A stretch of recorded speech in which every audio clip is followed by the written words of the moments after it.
요한복음 17장은 예수님의 대제사장적 기도라는 그런 별명을 갖고 있습니다. 예수님께서 기도에 대한 많은 교훈을 우리에게 말씀을 해주셨고, 또 복음서에 보면 친히 다양한 모습으로 또 직접 기도도 하셨고, 기도에 대한 영적인 교훈은 복음서만이 아니라 또 예수님께서 하신 말씀만이 아니라 성경 곳곳에 기도에 대한 아주 소중한 영적인 교훈들이 있지만, 특별히 요한복음 17장은 내용이 굉장히 깁니다.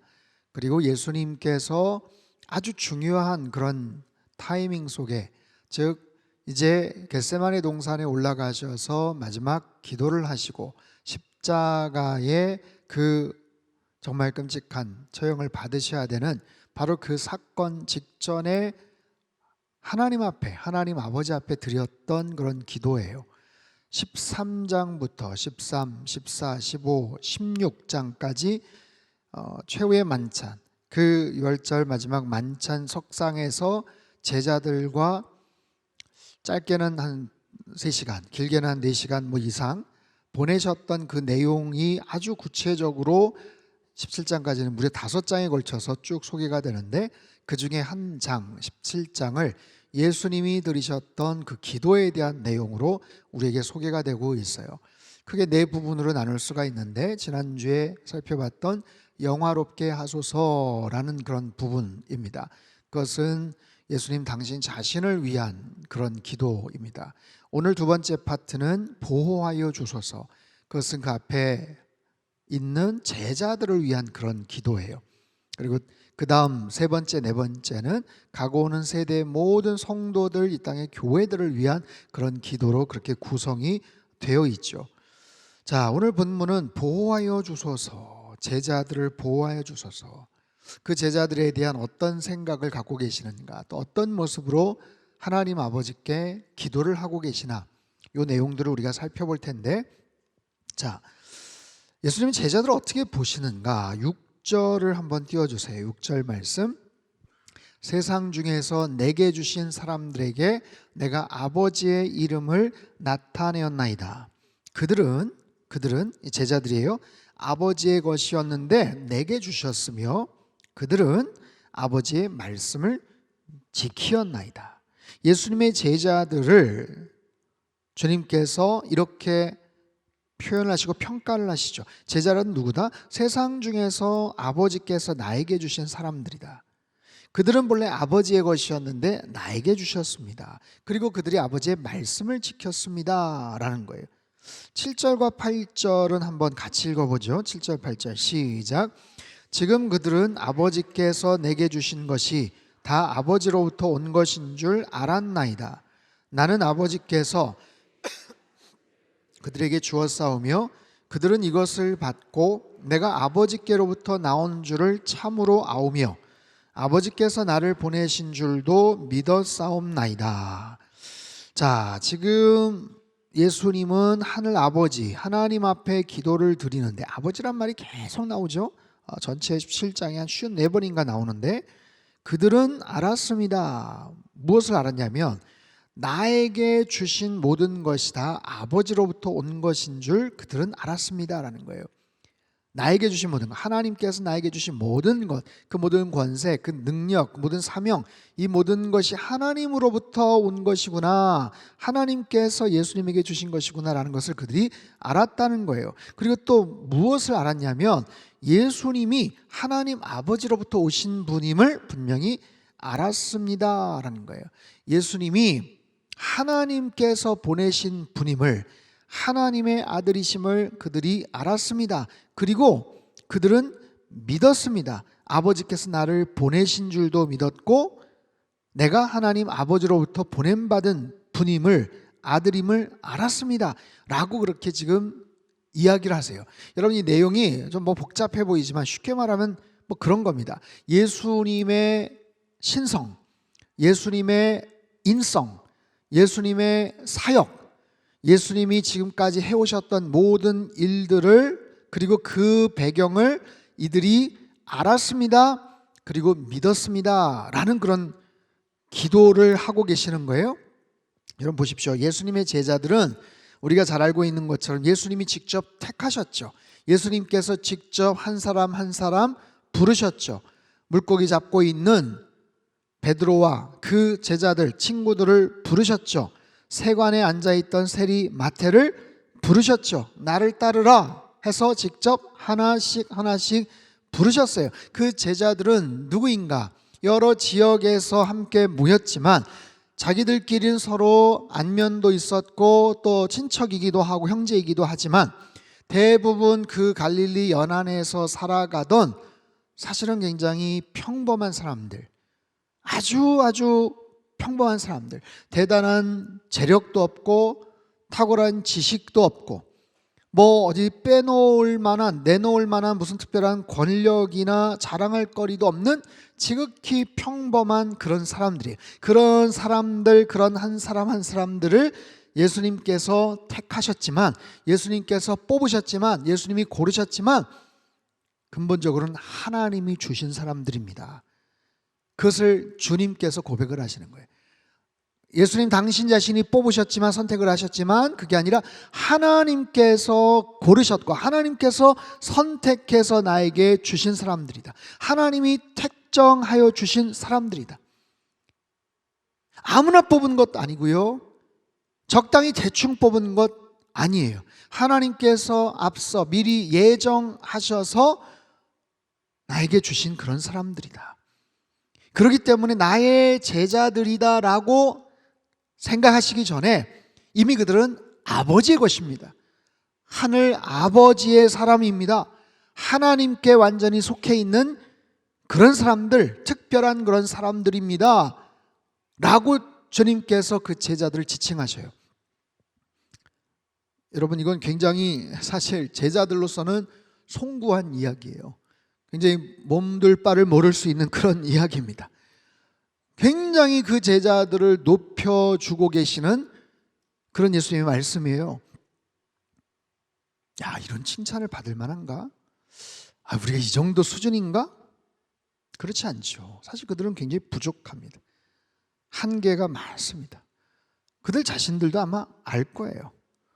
여기까지만이 아니라 그 이후도 마찬가지예요. 이제 겟세마네 동산에 가셔서 예수님이 기도를 하시는데 정말 땀방울이 핏방울처럼 보일 정도로 간절하게 뜨겁게 기도하시지만 그 제자들, 특별히 베드로, 야고보, 요한, 쿨쿨 잠이나 자고 있었던 그런 제자들, 뜻을 같이 하지 못하고 전혀 이해하지 못하고 있는 그런 제자들, 예수님 붙잡히실 때 죄다 사방팔방으로 흩어져서 도망가는 제자들, 예수님 모른다고 부인하고 겁이 많아서 믿음도 없고 서로 마지막까지 누가 크냐라고 자기들끼리 다투고 시기하고 경쟁하고,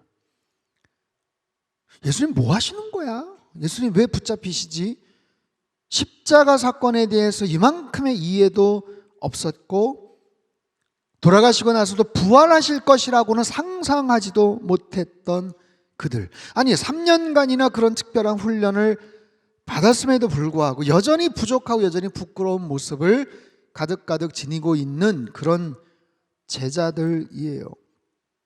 그런데 예수님이 왜 그렇게 마치 극찬을 하시는 것처럼 제자들의 모습을 그렇게 평가를 하실까? 지금 제자들을 향한 예수님의 점수는 굉장히 후합니다. 왜 그렇게 표현하셨을까? 마지막이라 그랬을까요? 그래도 지금까지는 좀 뭐 그러셨지만 마지막인데 그래도 그냥 후하게 그렇게 표현하시고 좋게 말씀하셨을까? 그게 아닙니다. 우리가 아는 것처럼 지금까지의 제자들의 모습은 굉장히 부족하고 부끄럽고 철이 없고 참 정말 한심스러운 그런 모습이지만 예수님이 지금 평가하시면서 하나님 앞에 드리고 계시는 그 기도의 내용은, 그리고 그렇게 평가하시는 이유는 지금까지 보여줬던 제자들의 모습이 아니라 앞으로 변화될 미래의 모습으로 평가하시는 거예요. 그들의 한 사람 한 사람 개개인의 능력으로서 평가하시는 것이 아니라 그 한 존재로서 평가를 하시는 거예요. 그래서 그들을 굉장히 귀한 모습으로 평가를 하셔요. 예수님의 평가예요. 제자들을 향한 평가예요. 여러분, 우리가 누군가를 평가를 합니다. 누군가에 대해서 뭐라고 이야기를 합니다. 그 사람에 대해서 소개를 합니다. 그 사람에 대한 정보를 듣습니다. 대충 우리가 평가를 합니다. 대개 그 사람이 나이가 어떠냐, 고향이 어디냐, 실력, 여러 가지 그런 부분들을 평가를 하죠. 어느 학교를 나왔냐, 직업이 뭐냐, 과거에 어떤 일을 했냐. 여러분, 몇 가지 나름대로 이렇게 갖고 있는 그런 기준들이 있잖아요. 어떤 사람을 향한 뭔가의 어떤 평가들이 있잖아요. 그 사람 외모가 어떠냐, 집안 배경이 어떠냐. 여러분, 그런 모습으로 우리들은 사람들을 평가하는데 굉장히 익숙해져 있어요. 그래서 나름대로 사람을 평가하고 등급을 매기고, 운동 경기를 보면 스포츠 스타들 어떤 평가를 받는가, 어떤 실력을 갖고 있는가, 어떤 이력을 갖고 있는가, 그 선수의 신체 조건은 어떤가, 과거에 어떤 스펙을 갖고 있는가. 여러분, 굉장히 그런 부분에서 까다롭게 평가를 하죠. 미국의 메이저리그 야구 선수들 거기까지 올라가는데도 어마어마한 고생을 하지만, 우리나라 추신수 선수나 유현진 선수나 이런 선수들 그런 이야기들을 보면, 처음에 메이저리그 입성할 때, 아니 마이너리그에서부터 뛰어서 그렇게 올라가는 그런 경우들도 보면, 이거는 상상을 초월한 그런 대접, 극과 극의 대접을 받아요. 가장 극명하게 이런 부분들이 아주 냉정하게 평가가 되는 곳이 연예계 같은 곳이죠. 연예인들, 요즘 누가 인기가 있냐, 누가 더 사람들에게 인기가 있냐, 누가 돈을 많이 버냐, 그런 거에 따라서 출연할 때도 순서들, 그래도 저분이 선배님이신데, 저분이 그래도 연로하신데 그래도 먼저 하셔죠. 그런 거 전혀 없습니다. 그야말로 그 사람이 요즘 얼마나 잘 나가냐, 거기에 따라서 순서 같은 것도 배치가 되고, 다 그런 거죠. 여러분, 이런 부분들이 가장 냉정하게 평가가 되는 곳, 결혼정보업체 이런 게 있죠. 나이에 따라서, 학벌에 따라서, 외모에 따라서, 그 사람이 갖고 있는 재정 능력에 따라서, 초혼이냐 재혼이냐, 직업이 뭐냐, 남자는 직업군, 나이, 키, 여자는 외모, 직업, 집안, 종교, 십수 가지의 조건들로 쫙 평가를 해서 등급이 나온대요. 등급이 몇 등급입니다. 귀하는 몇 등급입니다.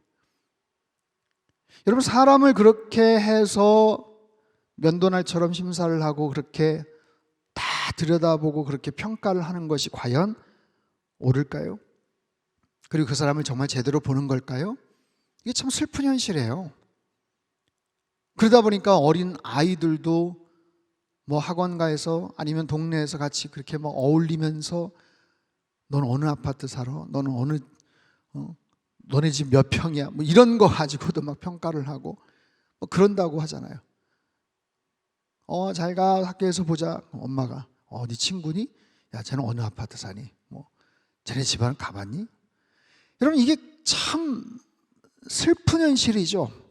하지만 우리가 현실적으로 그냥 받아들이고 그냥 그렇게 여태까지 익숙해져 왔던 바로 그런 모습이에요.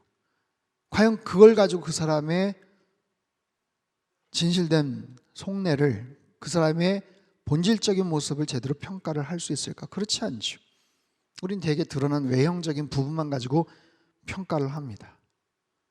그 사람의 실력이나 능력을 가지고 평가를 하겠죠. 하지만 가장 중요한 것은, 사람은요, 그 사람 존재 자체로서 평가가 돼야죠. 그 존재 자체로서 평가가 되는 거예요. 여러분, 우리도 그렇게 해서 평가가 되어 왔죠. 아니, 평가 자체란 말도 적합하지 않습니다. 여러분, 태어난 아기를 어떻게 평가를 합니까? 태어난 아기는 그 자체로서 부모에게 기쁨이고 사랑받기에 충분하죠. 아기가 예쁘니까 더 사랑해주고, 쌍꺼풀이 있으니까 더 사랑해주고, 딸이니까 더 아들이니까 더 사랑해주고, 물론 그런 부분들도 물론 있겠지만, 여러분, 그렇게 해서 사랑을 받는다면 그것은 슬픈 일이죠. 아기뿐입니까? 어르신들은 어떤가요? 부모님들은 어떨까요? 오늘 너무나도 귀한 찬양을 잘해 주셨어요. 내려가실 때까지 박수가 끊이지 않았던 것 아시죠? 네. 다 같은 마음일 겁니다. 우리 귀한 권사님들, 우리 어르신들 참 너무 감사하다. 그 자체로서 리스펙트, 그 자체로서 존경이 되는 거예요. 여러분 집안의 어르신들 마찬가지, 부모님도 마찬가지시죠. 계시는 그 존재 자체로서 마음속에 존경이 가고 사랑이 가는 거지. 야, 아버님 그래도 갖고 계신 땅이 있으시더라고, 재산이 좀 있으시더라고. 여러분 그런 거 가지고 자녀들에게 평가를 받는다면 이건 슬픈 일이죠. 다시 오늘 본문으로 돌아와서 여러분 하나님은 우리를 어떻게 평가하실까요?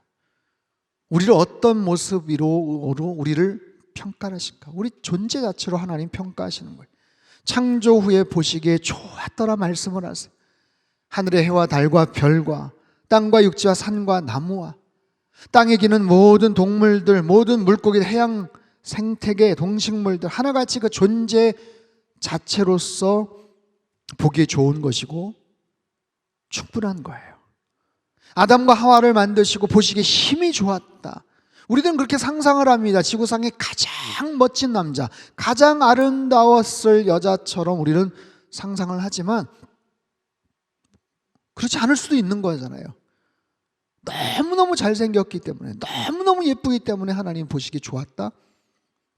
그게 아니고 그냥 그 존재 자체로서 하나님은 귀하다고 말씀하시고 좋았다고 말씀을 하시는 거예요. 여러분 오늘 본문에 예수님께서 제자들을 지금 그렇게 보고 계셔요. 그들을 귀하다고 말씀하시고 아버지 것이라고 말씀을 하세요. 기능적인 모습이 아니라, 능력적인 모습이 아니라 존재 자체로서, 자녀됨 자체로서 평가를 하셔요. 여전히 현재는 부족하고 연약하지만 앞으로 되어질 모습으로 평가를 하신다는 거예요. 사랑하는 성도 여러분, 하나님이 저와 여러분들을 그렇게 보고 계셔요. 그런 모습으로 우리를 소중한 존재라고 말씀하시고 너 참 존귀하다라고 말씀을 하세요. 너는 택한 족속이요 왕같은 제사장이다 라고 말씀을 하세요. 나의 사랑, 나의 어여쁜 자라고 평가를 하세요. 보배롭고 존귀한 자라고 말씀하세요. 내가 얼마나 소중하고 존귀한 존재인지, 사랑받는 존재인지 여러분 자부심을 가지시고 그 깨달음 속에서 살아가시기를 주님의 이름으로 축복합니다. 우리 옆에 계신 분들 한번 인사 한번 해요. 대충 하지 말고, 대충 하면 상처받습니다. 당신은 참 존귀한 자입니다.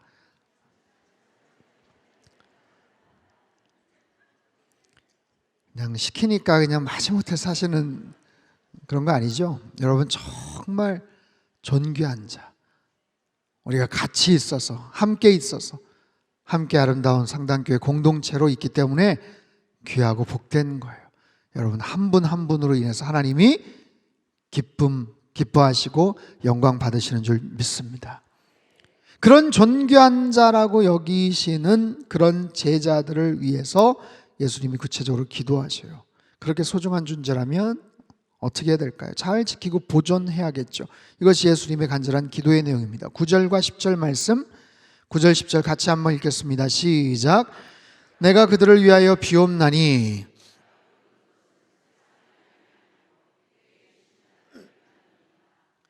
아버지의 것이로소이다. 내 것은 다 아버지의 것이요 아버지의 것은 내 것이온데 내가 그들로 말미암아 영광을 받았나이다. 내가 그들로 말미암아 영광을 받았나이다. 예수님을 따르는 제자들의 삶을 통해서, 그들의 복음 전파를 통해서 영광을 받았다. 이것은 미래형으로 제자들이 성령 강림 사건 이후에, 교회가 탄생한 이후에 그들이 복음을 전하고 고난을 당하고 이 모든 것을 통해서 영적인 놀라운 역할들을 감당하며 하나님께 영광 돌리는 것, 바로 그것을 의미하는 거예요. 그들은 아버지의 것이고 앞으로 계속해서 그 영광을 나타낼 존재들이기 때문에 아버지 하나님 그들을 지켜 주십시오. 교회를 처음 세우게 될 중요한 역할을 합니다. 복음을 위해서 고난을 받게 될 겁니다. 희생을 하고 심지어는 순교를 당하면서 그 어려운 일들을 계속해서 할 귀한 존재들이기 때문에 아버지 하나님, 저들을 끝까지 지켜주시고 보존해 주십시오 라는 말이에요. 11절 같이 한번 읽죠. 시작. 나는 세상에 더 있지 아니하오나 세상에 있사옵고 나는 아버지께로 가옵나니 거룩하신 아버지여 내게 주신 아버지의 이름으로 그들을 보존하사 우리와 같이 그들도 하나가 되게 하옵소서. 아버지의 이름으로 그들을 보존하여 주십시오. 그래서 그들도 아버지와 나처럼 하나가 되게 해주십시오. 하나가 되게 해주십시오라는 게 결과적인 거예요. 이것은 네 번째 시간에 같이 한번 또 살펴볼 텐데, 오늘 간구하시는 예수님의 기도의 핵심은 그들을 보존하여 주십시오. 그들을 보호하여 주십시오. 그들을 지켜 주십시오. 아버지의 이름으로 끝까지 책임져 주십시오. 세상의 모든 악과 모든 환난과 어려움 속에서 그들을 끝까지 지켜 주십시오. 바로 그러한 기도의 내용입니다. 아버지여, 나는 이제 세상에 더 있지 아니하오나 그들은 세상에 계속해서 남기 때문에 나는 아버지께로 가옵나니 아버지여, 저들을 지켜 주십시오. 기도하는 거예요. 예수님의 기도, 예수님께서 하신 기도. 여러분, 예수님의 그 기도는 어떻게 응답이 되었을까요? 예수님의 기도처럼 그들은 보호를 받죠. 보세요. 초대교회는 폭발적인 부흥을 이룹니다. 성장을 합니다. 많은 사람들이 등록을 하고 사람들이 계속해서 복음 전파에 힘을 씁니다. 물론 그 과정 속에서 어려움을 당합니다. 첫 번째 순교자가 나옵니다. 스데반이 돌에 맞아서 목숨을 잃습니다. 제자들 중에 야고보 사도가 목숨을 잃습니다. 질문, 예수님께서 그렇게 기도를 하셨는데, 지켜달라고, 보호해달라고, 지켜달라고 기도하셨는데 왜 지켜주시지 않았나? 왜 내버려 두셨나? 죽게 내버려 두셨나? 여러분, 지켜주신다라는 의미는 반드시 목숨을 잃지 않도록 지켜주신다는 의미만이 아니에요. 물론 베드로는 감옥에서 탈출하게 하셨고 사도 바울은 유라굴로 풍랑 속에서도 지켜주셨죠. 독사에게 물렸을 때도 지켜주셨죠. 하지만 그럼에도 그들은 죽지 않았습니까? 죽었어요. 바울은 참수를 당해서 죽었어요. 베드로는 십자가에 거꾸로 못이 박혀서 죽었어요. 하나님이 지켜주신다고 하실 때, 주님 저들을 지켜주십시오. 아버지 저들을 지켜주십시오. 그래, 내가 저들을 지켜줄게. 그 의미가 죽지 않는다라는 게 아니에요. 죽음은 어떤 형태로든지 옵니다. 그들이 고통을 겪지 않는 것, 빨리 죽지 않는 것, 그것만이 지켜주신다라는 의미가 아니에요. 그 상황에서 그들이 어떤 마음으로, 어떤 믿음으로, 어떤 상황으로 마지막까지 그들의 모습을 다했는가? 스데반은 너무너무 아깝게 죽었죠. 너무너무 안타깝게 죽었죠. 꽃을 피워보지도 못하고 죽었죠. 스데반이 살아있었으면 엄청난 일들을 했겠죠. 바울사도 못지않은 그런 일들을 했겠죠. 그렇지만 스데반이 죽었기 때문에 결국 하나님은 그 일을 못하셨는가? 그렇지는 않은 거예요. 스데반 개인에게는 참 아쉽지만 그 사건이 촉발이 되어서 그 사건으로 말미암아 사도 바울과 또 다른 사람들, 빌립 집사와 또 다른 예수님의 제자들을 하나님은 사용을 하셔요. 그리고 그 과정 속에서 스데반 개인에게는 굉장히 아쉬울 수 있겠지만 그럼에도 마지막 순간 하나님의 영광을 보죠. 예수님께서 그를 맞이하시는 그 장면을 보면서 평안하게 잠을 자듯이 아버지 품에 안기죠. 야고보는 사도 중 첫 번째 순교자가 되죠. 그들 모두가 하나님의 영광을 보았고 교회 확장을 이루었고 순교자가 되었어요. 핍박받으면서 하지만 믿음을 잃지 않았다고, 고난 가운데서도 기쁨을 잃지 않았어요. 마지막 순간까지 믿음을 지켰고 그들이 갖고 있었던 하나님을 향한 그 사랑을 그들은 끝까지 지켰다라는 거예요. 그런 의미에서 하나님께서 그들을 지켜주신 거예요. 마지막까지 지켜주신 거예요. 끝까지 보호해 주신 거예요. 우리가 잘 아는 이야기, 평생 하나님 섬기며 복음을 전했던 서머나 교회, 에서워드 사빌라 7교회죠. 초대교회 7교회, 그 중에 서머나 교회 감독 폴리캅, 로마 정부에 붙잡혀서 핍박을 받습니다. 회유가 들어갑니다. 당신 마지막으로 한 번만 예수님 모른다고 부인하면 내가 살려줄게. 그때 폴리카비 했던 아주 유명한 말 있죠. 내가 지금까지 사는 86년 동안 그분은 나를 단 한 번도 부인하지 않으시고 단 한 번도 나를 실망시키지 않으셨는데 내가 앞으로 살면 얼마나 더 산다고 이 상황에서 내가 나의 주님을 부인하겠느냐. 당신들 생각 좀 해봐라. 너희들 원하는 대로 해라. 사형 집행을 해라. 여러분, 폴리캅이 순교당했을 때 일화가 전해 내려와요. 그의 제자 이레니우스가 그 현장에서 본 바를 기록해서 또 다른 사람들을 통해서 필사를 통해서 전해져 내려온 그런 내용입니다. 화형을 집행할 그런 대가 준비가 되자 폴리캅은 옷을 벗어 개어놓고 허리띠도 풀어놓고 신발도 벗으려 했습니다. 사람들은 화형에 필요한 준비물들을 즉시 그의 주변에 가져다 놓았습니다. 폴리캅이 몸을 움직이지 못하도록 못을 박아서 고정시키려고 하자 폴리캅이 이렇게 말했다는 거예요. 나를 그대로 두시오. 불길을 참아 견딜 수 있도록 나에게 힘을 주실 그분께서 그대들이 못으로 나를 고정시키지 않아도 내가 장작더미 위에서 꼼짝하지 않고 끝까지 있도록 지켜주실 겁니다. 그들은 폴리캅을 그래서 못으로 고정시키지 않고 그냥 묶어만 놓았습니다.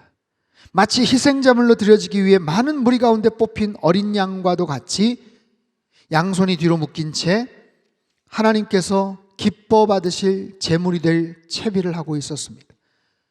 폴리캅은 하늘을 우러러보며 이렇게 말했습니다. 기도문입니다. 오 전능하신 주 하나님이여, 주의 사랑하는 아들 예수 그리스도의 아버지시여, 주께서 저를 오늘 이 시간을 위해 합당한 자로 여기시고 그리스도의 잔을 함께 마시고 수많은 주의 순교자들의 반열에 들어가게 해주시고 또한 성령의 능력으로 썩지 않고 영원한 생명의 부활을 기다리게 해주시니 참으로 감사하옵니다. 영원토록 신실하신 주께서 미리 예정하시고 저에게 보이신 대로 오늘 저를 주 앞에 향기로운 제물로 받아주시옵소서. 이 모든 일에 대해 주를 찬송하며 주께 영광을 돌리옵니다. 영원히 살아계신 예수 그리스도와 성령님께 지금부터 영원토록 영광이 있을지어다. 아멘. 기도를 마치자 화형 집행을 위해서 지명된 자들이 장작더미에 불을 지폈대요. 불꽃이 거세게 피어오를 때 그 자리에 서서 광경을 지켜보던 사람들이 놀라운 이적을 목격을 합니다. 거세게 일어나는 바람을 맞으면 불꽃이 갑자기 아치 모양이 되더니 순교자의 그 몸, 폴리캅의 몸 주위를 비켜서 타올랐다는 거예요. 그리고 폴리캅은 불에 타서 시커멓게 된 게 아니라 마치 구워지고 있는 빵처럼 아니면 용광로에서 타는 금이나 은처럼 되었다는 거예요. 더욱이 장작더미에서는 마치 모략 냄새와도 같은 아주 향기로운 냄새가 넘쳐났대요. 결국 악한 자들은 불로도 그의 몸을 태울 수 없다는 것을 알았는지 사형 집행인을 시켜서 칼로 그를 찌르게 했습니다. 그러자 엄청나게 많은 양의 피가 한꺼번에 쏟아져서 불이 거의 꺼질 지경이 되었다는 거예요. 그러면서 폴리캅은 순교를 당합니다. 여러분 어떻습니까? 하나님이 폴리캅을 지켜주지 않으셨나요? 지켜주신 거예요. 화형을 당하는 순간 마침 비가 쏟아져서 죽지 않은 게 아니에요. 안타깝게도 고통 가운데 화형을 당했고 칼에 찔려서 죽으셨어요. 하지만 하나님은 지켜주신 거예요. 무엇을? 그분의 믿음을 지켜주신 거예요. 마지막 순간까지도 평생 신실하게 하나님 사랑하며 갖고 있었던 그 신실한 믿음을 잘 보존해 주신 거예요. 참으로 아름답고 영화롭게 지켜주신 거예요. 2000년이 훌쩍 넘은 지금까지도 우리에게도 기억이 되고 회자가 될 수 있게끔 지켜주신 거예요. 여러분, 예수님은 제자들을 사랑하셨어요. 부족하고 흠이 많고 때로는 한심스럽고,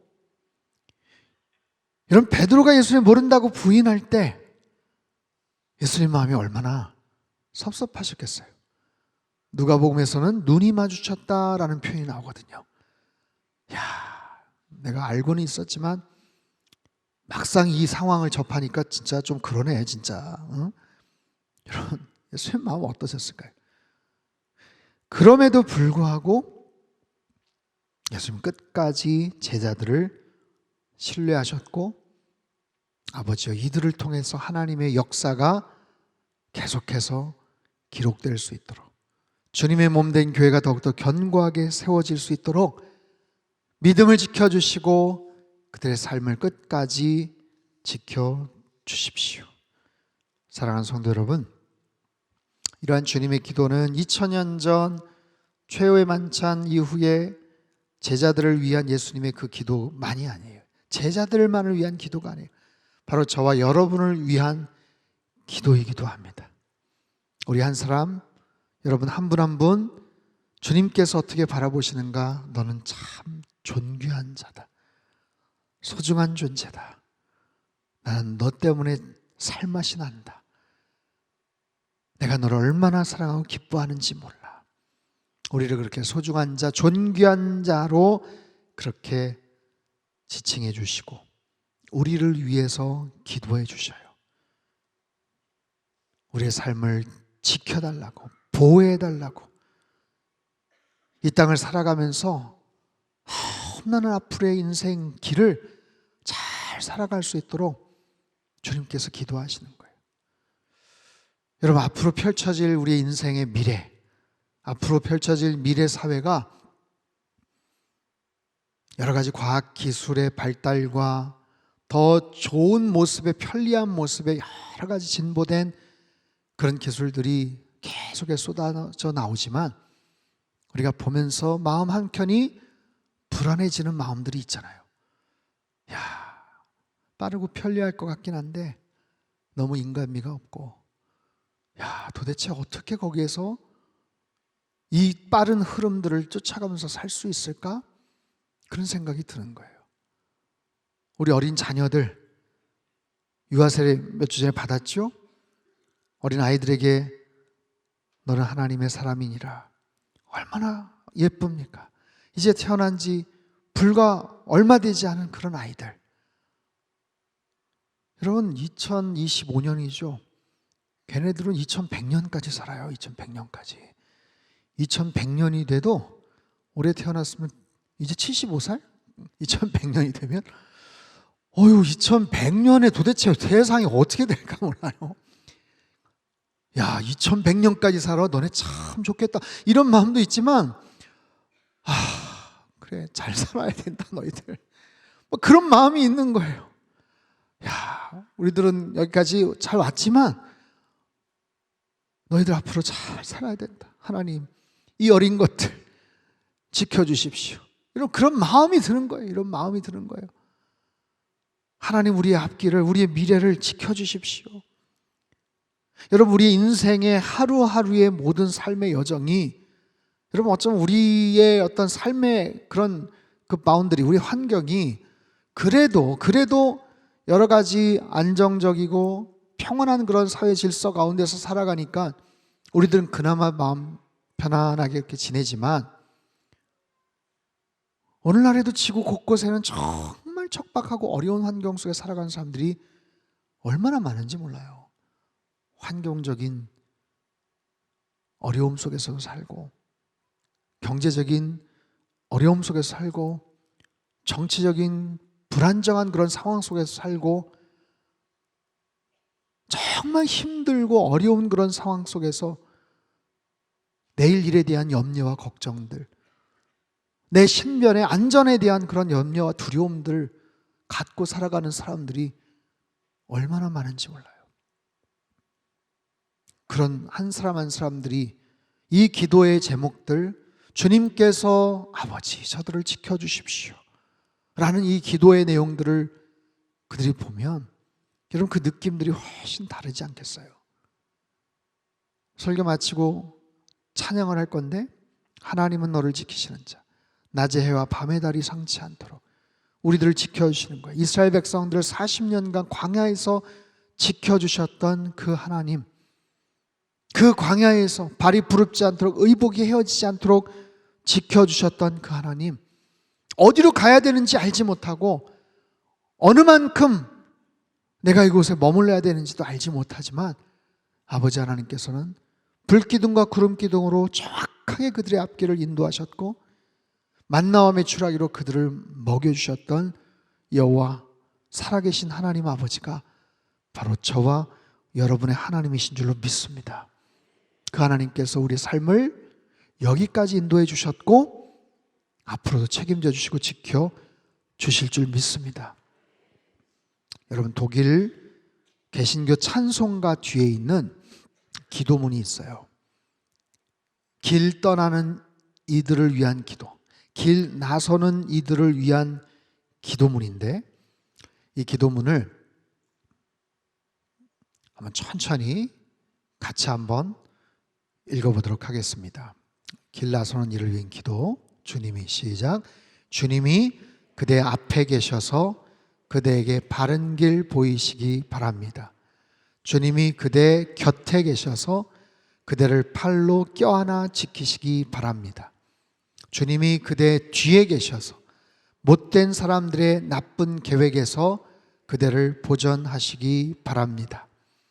주님이 그대 아래에 계셔서 그대가 떨어지면 받아주시고 덫에서 끄집어내시기 바랍니다. 주님이 그대 안에 계셔서 그대가 슬퍼할 때에 그대를 위로하시기 바랍니다. 주님이 그대 둘레에 계셔서 남들이 그대를 덮칠 때 막아주시기 바랍니다. 주님이 그대 위에 계셔서 그대에게 복 주시기 바랍니다. 이처럼 그대에게 은혜로우신 하나님이 복 주시기 바랍니다. 아멘. 사랑하는 성도 여러분, 하나님께서 우리의 모든 삶을 지켜주시고 가장 선한 길로 인도해 주시는 줄 믿습니다. 우리의 삶의 모습들이 굉장히 빠르게 변화되고 불확실성의 시대 속에 살아가지만 하나님께서 우리 앞에서, 우리 곁에서, 우리 뒤에서, 우리 안에서, 우리 위에서, 우리의 모든 사방에서 우리를 붙들어 주시고 보호해 주시고 감싸 안아 주시고 우리의 모든 필요를 정확하게 아시고 채워주시는 하나님이신 줄 믿습니다. 그 하나님을 신뢰하시고 그 하나님을 위해서 일평생 충성봉사하며 영광 올려드리는 저와 여러분의 삶이 되시길 주님의 이름으로 축복합니다. 하나님 아버지, 살아계신 하나님을 높여드립니다. 주님은 만왕의 왕이 되시고 우리의 찬양과 존귀와 영광을 받기에 합당하신 하나님이신 줄 믿습니다. 그 여호와의 존전 앞에 날마다 부복하며 경외하며 하나님을 경배하는 우리의 평생의 삶이 되게 인도하여 주시옵소서.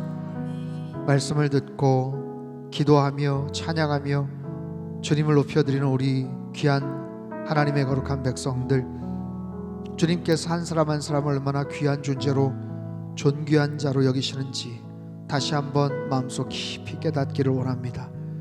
세상에서는 힘들고 어렵고 사람들에게 때로는 무시를 받고 연약하고 참으로 낙심하여서 살아가지만 하나님께서는 우리를 언제나 최고라고 여기시고 우리를 참으로 귀하다고 여겨주시니 너무나도 감사를 드립니다. 하나님, 우리의 삶을 지켜보아여 주시옵소서. 여기까지 인도하신 것처럼 앞으로의 평생도 주님께서 함께해 주실 줄로 믿습니다. 낮의 해와 밤의 달이 상치 않도록 주님께서 우리를 우리 인생의 앞길에서, 뒤에서, 옆에서, 안에서, 위에서, 우리의 모든 둘레에서 주님께서 꼭 끌어안아주시며 우리와 함께 하시고 지켜 보호해 주실 줄로 믿습니다. 하나님, 대한민국을 주님 손에 의탁을 드립니다.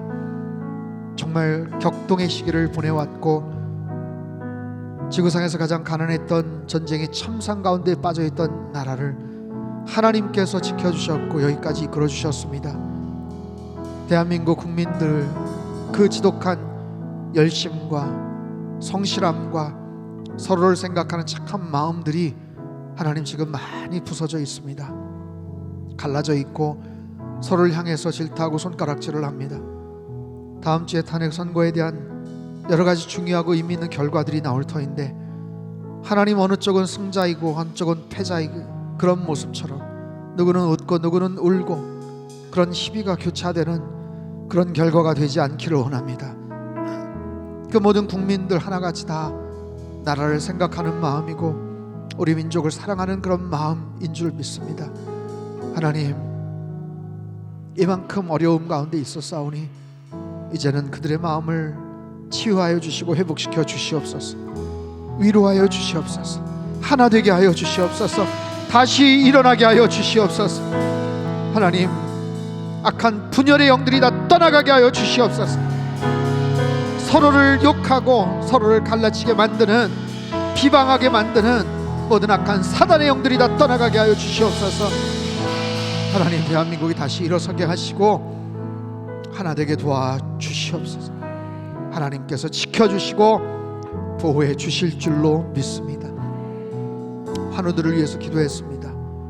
저들의 상한 심령과 그들의 약하디 약한 그들의 피부와 혈관과 조직과 세포와 뼈마디마디를 주님께서 치유의 손으로 어루만져 주시고 급속한 치유가 있게 하여 주시옵소서. 급속한 회복이 있게 하여 주시옵소서. 자리를 벌떡 박차고 일어나서 주님을 찬양하게 하여 주시옵소서.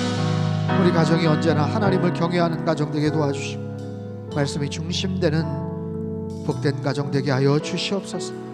이번 주일 임직자 하나님 선출을 위하여서 저희가 기도했습니다. 좋은 일꾼들이 많이 잘 세워지게 도와주시고 하나님, 그 모든 상황 가운데서 교회가 더욱더 힘을 얻고 든든히 세워져 가도록 축복하여 주시옵소서.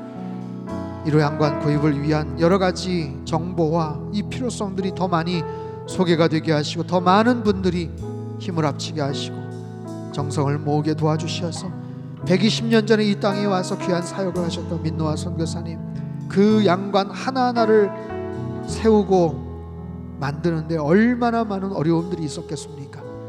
하나님, 인간으로 소유가 된 1호 양관을 잘 매입하여서 하나님의 뜻에 아름답게 쓰여질 수 있도록 주님 축복하여 주시옵소서. 이번 주일 예배가 하나님을 만나는 거룩한 예배가 되게 하시고 세상에서 방황하고 낙심하고 좌절한 모든 심령들이 다시 새로운 힘을 얻고 위로를 얻고 삶의 소망과 비전을 발견하는 귀하고 복된 예배의 자리가 되게 도와주시옵소서. 이 시간도 귀한 물질 주님 손에 의탁을 드립니다. 향유컵을 깨트린 마리아와 같은 마음을 가지고 주님 앞에 내어드리오니 주님 영광 받아주시고 예물이 쓰여지는 모든 곳마다 하나님의 나라가 힘있게 확장되도록 축복하여 주시옵소서.